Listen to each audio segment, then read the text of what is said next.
This video is a response from another fellow pro worker who had a question in related to this, as well as one of my clients who I'm treating for hyperpigmentation. She's actually in her mid 60s and she is dark skinned. She's African American.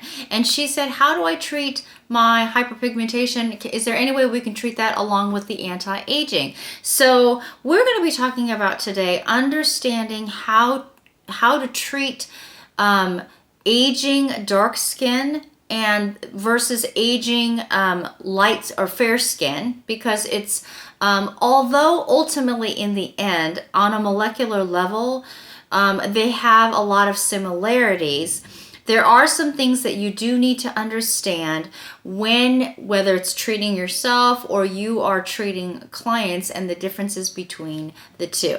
Hi, my name is Christy, and I have been professionally treating clients, especially in the areas of hyperpigmentation, acne, and anti-aging for over 13 years. I've done over 26,000 different treatments. So a lot of these videos are going to be based on my experience treating all the different types of skin types, as well as questions that come from my actual clients.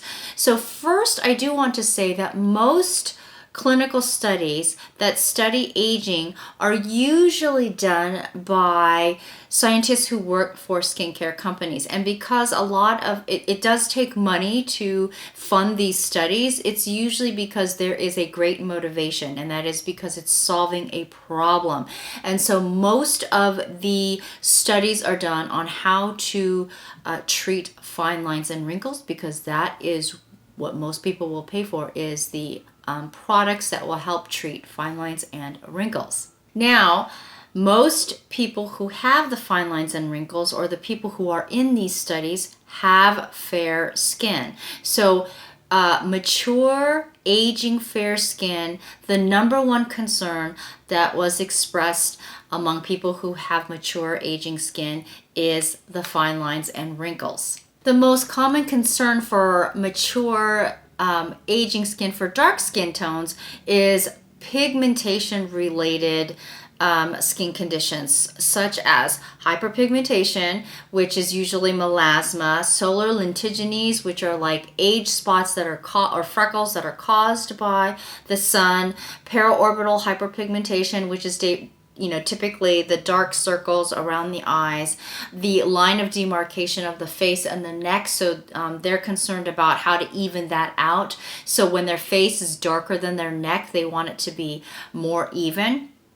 Also, there's mottle pigmentation, and there is a pigmentation disorder that Morgan Freeman has, and it's dermatosis papulosis nigra. And basically what that is these they look like pigmented freckles, but they're benign skin growths on the face.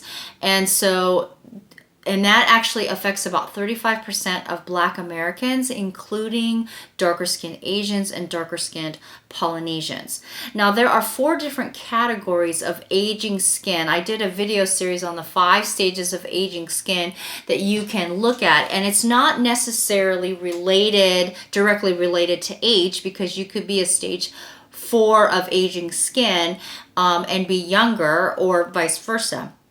So the first category that you want to look at on someone is their tone. So as we age, our tone becomes more uneven. We can start to have more, pigmentation on our skin, as well as number 2 is the texture. So the slowing down of our skin cells actually are related to uneven skin tone as well as uneven skin texture. So it's rougher in some areas, it's more drier. And so the other one is firmness level. So firmness level is, as we get older, we start to see that, so for aging mature dark skin, sagging is more prevalent, and it's usually around the jawline as well as the marionette lines, and kind of more of a jowly look. And the sensitivity, so the sensitivity level obviously increases as we produce less oil as we age. And so this is more common in fair skin. Fair skin typically tends to have more drier skin, which then makes your skin, your moisture barrier compromised. So there is also an increase in ruddiness with mature fair skin, and also vascular related skin conditions. And so not only do they have the ruddiness, they have more broken capillaries. Telangiectasia is actually more common as people who have fair skin or Caucasians. As they get older, they can have that as well.